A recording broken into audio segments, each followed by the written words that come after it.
This is a review of microphone Kraft VK3000.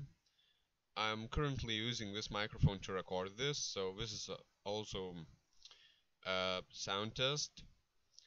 As you can hear, there's a lot of popping. So yeah, you need a pop filter for this microphone.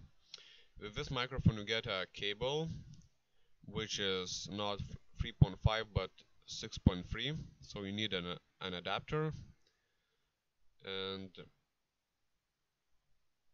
this is the microphone.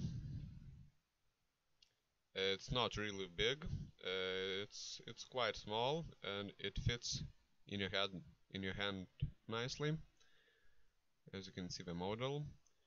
Kraft is a Polish-based company which actually imports its stuff from China, so it's Chinese made but sold from Polish.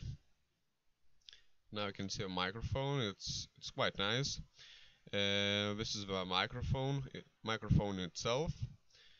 You can see the specification in the description below. So yeah, this is the output.